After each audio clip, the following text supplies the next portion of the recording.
You get from the district every single letter you send to the district. Keep copies of everything. My good friend Larry told me that. You keep copies of everything. Don't throw anything out from these guys. The gentleman right here is impatient as well. You all know me, do we? Do we all know you here? I'll introduce me at the end of my speech. Okay, listen, this bylaw started in 1999 in Abbotsford, and I've been fighting the thing since then, directly and indirectly. But in February of 2006, the Abbotsford City used the bylaw, the PSIT team to come down and inspect my commercial building. And I just think that everybody needs to understand that this isn't really about mission. This is something that's going on in every community.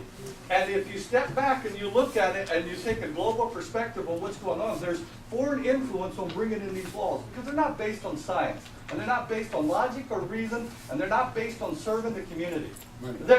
There's better ways to achieve public safety, and that's what they keep coming about. Is, oh, we're concerned about public safety, but regulations, drug regulations and all that, I don't want to get into that, but there's lots of alternatives to that. But, you know, I've had the privilege of running in like 12 elections, and I've had people tear my signs down, and by God, they burnt me out several times, and they run me out of Abbotsford twice. So, you know, everybody your name. They don't know who you are. Okay, I'm Tim Felder. But, you know, here's the deal. Here's the deal. If you don't protect, you only have the freedoms and the liberties that you protect and you enforce. And if you don't protect other people, that even people you don't agree with, then you're not going to be able to protect your own liberties because there's going to be nobody to side with you on the basic fundamental issues of freedom and liberty. And, you know, I want to tell you this, and this is the most important thing you have to understand. I was 30 years old, and I retired from Domino's Pizza, a multi-millionaire. I am a social engineer, an environmental economist, and I was stationed at the Pentagon in 1976 when they had the first swine flu epidemic. And whether you believe me or not, I will tell you that I have, and Larry will vouch for this, I have been relentless in going against the city of Abbotsford. And I don't mean to dismay you right here. I think it's very important you get on this class action suit, but I don't think this will stop them because I think there's bigger forces at play here. But what I'm saying is that, you know, I have given all of my blood, all of my sweat, and all of my treasure. And I think you guys need to understand what kind of a commitment I made, because you need to understand what kind of a commitment you're going to have to make, because this just isn't about the PSIT. This is, I mean, every politician we got, like Randy Halls and them, I talked to them 20 years ago about the drugs and stuff, and they're all sellouts, every one of them. And, you know, like, listen, you're going to have to get somebody that, like, you know what? They aren't going to like me if I get into City Hall. And you know what? You don't want them to like me because I got to fire them all. And I got to get them out. It's not just here in Abbotsford or here in Mission. It's not just in Abbotsford. And you can go to, like, the Professor Plekas at the University of the Fraser Valley. He provides the intellectual and strategic underpinnings for their strategy. And this strategy is meant to deprive you of your rights. And it's a bigger issue than the team. We need to take this team on, and we need to stop them. But this isn't going to be the first attack on your liberties and freedoms that you're going to get. And they're going to come at you in a different way.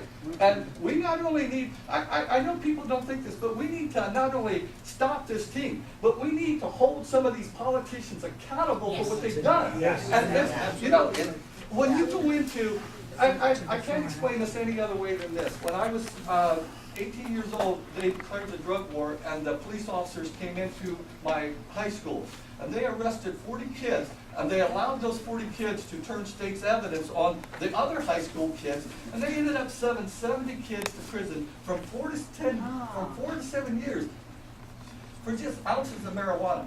But that isn't the meaning of the story. The story is that every kid that got arrested had to come up with $10,000 to $20,000 for bail and for legal fees and stuff like that, and it bankrupted the community. And that's what this drug war does, is it takes the lower social-economic class of people that we're dealing with here, and it bankrupts you.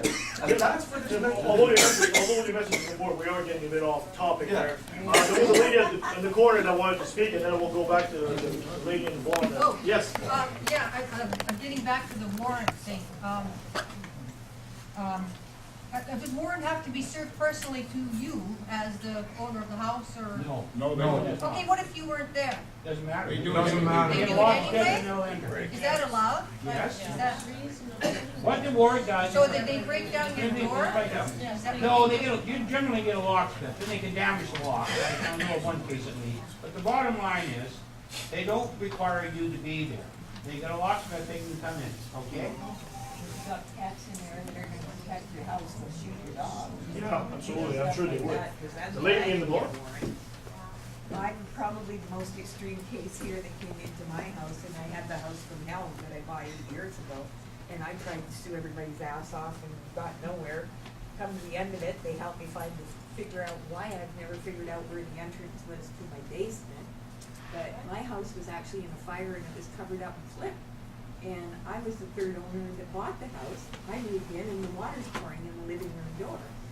So I've rebuilt 3/4 of the house, and so they came in and there's no drywall on my ceilings and down my hallway, so you can imagine how I came out on this one.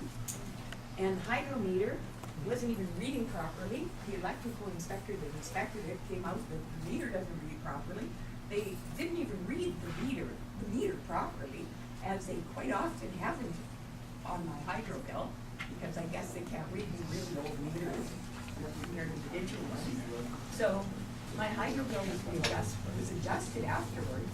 Hydro sent somebody out to verify the reading that wasn't even right on the bill, that they came out and busted me on.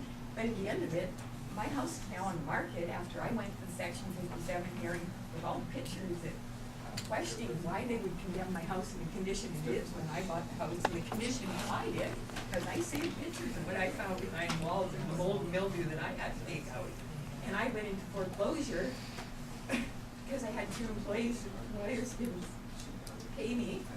And the debt had accumulated so high on this house that I went down the toilet 5 years ago.